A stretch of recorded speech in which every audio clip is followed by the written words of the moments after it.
Yo, what's going on, guys? It's your boy. Welcome back to another video. Today, we're going to be talking about the newest Wes Anderson movie that is currently out in theaters. I believe it's called The Phoenician Scheme. I probably pronounced that incorrectly, and I apologize for that. But, that being said, I went to see this movie. I had a pretty good time with it. Let's talk about it, shall we? Modern Movie Review.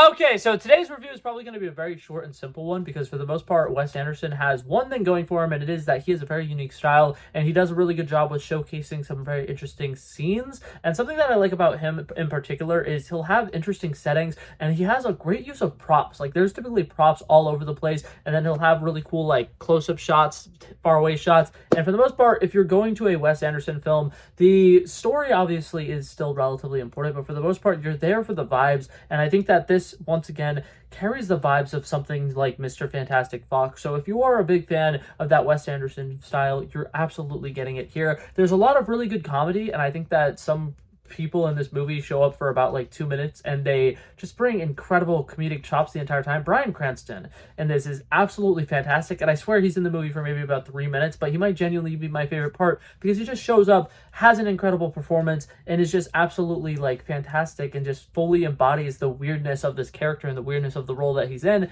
and I love it. I think that that's one of my favorite things about Wes Anderson movies in general is everybody who is in this movie is like an A-list star, and they've done a lot of serious work, and they've done, all kinds of different projects. And in this one, they're like, okay, it's like when you're taking your family photos, and they're like, take normal picture, very serious picture, very serious picture. Okay, now let's do a silly one. This is their, okay, now let's do a silly film. And you can tell everybody on set for this movie is just having a really good time. And I will always, always, always love a movie that has that. I think that for the most part, even some of the small cameos like Scarlett Johansson, barely in the movie, but she's fun when she's there.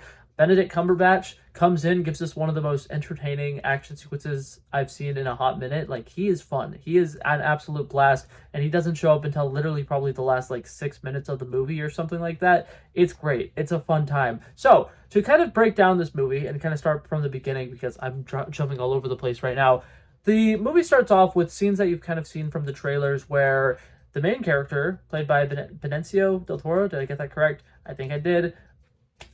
We love it.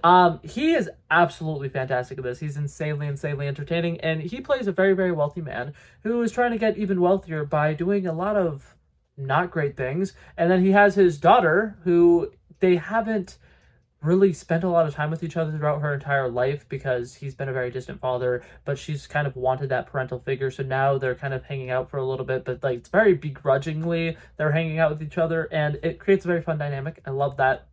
And then, randomly, Michael Cera's character, who's a tutor, who also ends up, spoiler alert, becoming a double agent spy in this movie as well. And it is so interesting to me. So those three characters going on, the weirdest, mushroom trip, road trip type situation ever. It's really interesting. The main character, is very close to dying over and over and over again. And I think that this movie just has a lot of fun with coming up with new creative and fun ways to have him almost die. And then they have these interesting cutaways where when he has his near-death situations, he's kind of seeing heaven, and he's kind of on trial and talking about whether or not he should go to heaven and all these different things that he's done in his life, and is he really a bad person. And I think that that's interesting, right? I do very much like when movies are able to kind of dive into the afterlife in a sense and kind of talk about that, because I think that that's something that is one of the most interesting things if you're trying to have a deep conversation with somebody and you're trying to get to know them for the first time. Talking about the afterlife can sometimes be a very huge deal, and the fact that they're able to just do small little snippets with that is a fun time. Genuinely, I'm enjoying that. And I think that overall this movie just has a whole lot of fun with jumping from scene to scene to location. They actually map out the plot of this movie, because we start off with the father kind of explaining to his daughter, hey, when I die, and it's probably going to be pretty soon, I'm probably going to die pretty soon, I want you to take everything that I own. I want you to have my entire inheritance, and I'm going to explain to you how we're getting rich. This is the entire scheme, and it is very important that you make sure that these specific, deals go through, and we have these certain things that are in the works, and you just need to kind of make sure that everything comes to fruition, so that way you'll be the richest person ever, and it's going to be awesome. This is going to be great. So he breaks down, okay, there's this shoebox, there's this shoebox, there's this shoebox, and this is what everything inside of it means. And then we actually go from shoebox to shoebox and kind of like check in on all the deals and kind of see how everything is going.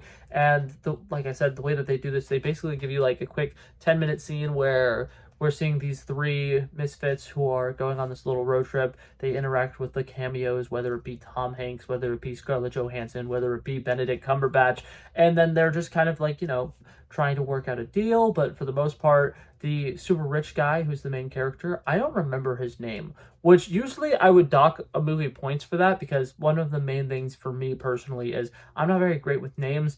It's a great sign if I finish a movie and I know the main character's name. Now, obviously, that doesn't count for like superhero stuff or like big IP, because yeah, you're gonna remember their name. But for this movie, the fact that I don't remember the main character's name, not great. Well, I would say that's not great, but it's a Wes Anderson movie, and it's because everything is constantly happening and moving on from one thing to the next thing to the next thing to the next thing.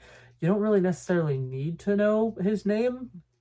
But that being said, he is kind of trying to screw over his business partners, and he's trying to like kind of pull a fast one on them, and they're all smarter than him. So when he's trying to outsmart them, it doesn't work at all and everything backfires. So instead of having like a really good plan and everything is working out for his favor, everything that can go wrong is going wrong, and he's trying to quickly on the fly come up with a creative way to kind of work things out so that he could get back at least a small percentage of the original plan, because he had plans in motion. And then he tried to get an even better plan, and he lost the original plan that he had. And I think that that's really entertaining. And some people could say that it would feel formulaic watching him do that 4 separate times, but I actually loved it. And I think that each time it got even funnier. And I think that that's another thing about this movie that I really like, is the sense of humor is so interesting, so perfect, that like the rule of threes is prominent in this movie. Stuff like Benicio del Toro's main character, he has 13 sons, and he randomly gives one of the sons a crossbows. So there will be multiple times throughout the movie that you just like see an arrow fly in, and you just watch it and you look and you're like, oh, it's that little kid.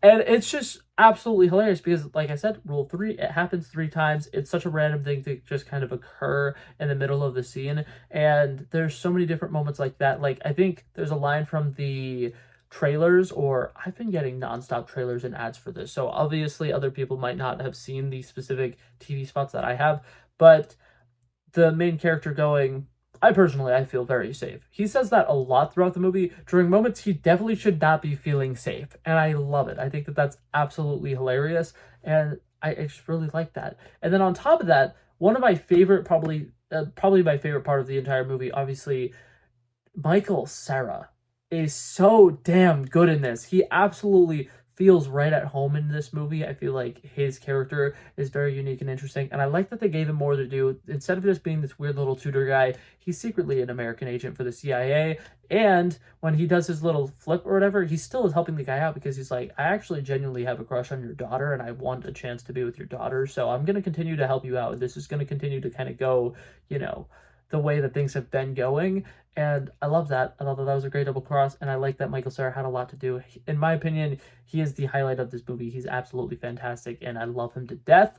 And then another thing that I really love, probably the last thing I kind of want to just throw out one more really huge positive for this movie, the father-daughter dynamic really builds on you throughout this entire film, where like it very much seems like okay, he kind of just wants her because he needs somebody to like give all of his stuff to when he dies. But then you can actually sense that there's like a sense of actual like love there, and the way that it slowly blossoms throughout the film is actually very beautiful and heartwarming. And by the end of the movie, they end up having some interactions where they actually are like father and daughter, and I really love the way that they built the dynamic over the movie. It was actually incredibly heartfelt, and I wasn't expecting that, because their relationship starts off, and I'm probably wrong for this, but if you've seen Puss in Boots: The Last Wish, right? There's John Mulaney is the villain in that movie, and he's this super over-the-top, ridiculous guy, and he's like murdering people, and he's just like almost as evil as you could possibly be. And then he gets Jiminy Cricket, who tries to be like the angel on his shoulder and be like, you have to do good things, everything is going to be okay.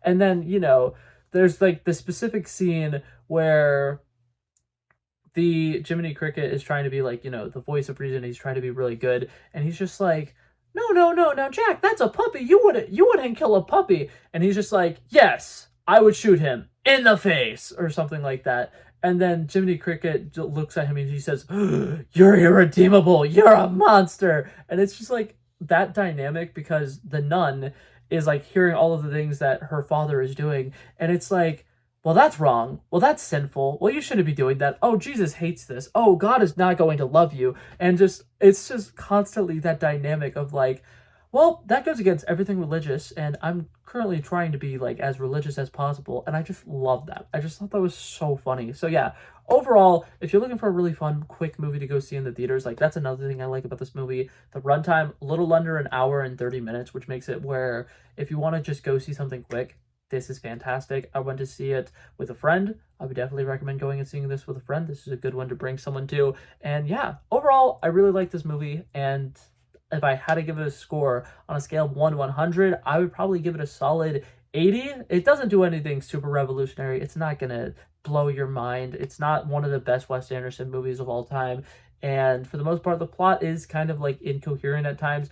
But for the vibes, the comedy, I really enjoyed it. I had a good time with it, and I'm sure other people will too. But that being said, that's it for this video, guys. Thank you guys so much for coming by checking it out. I love and appreciate you guys so much for watching. And if you liked it, feel free to like and subscribe, and I'll hopefully see you guys in the next one. Peace out. Bow, bow, bow.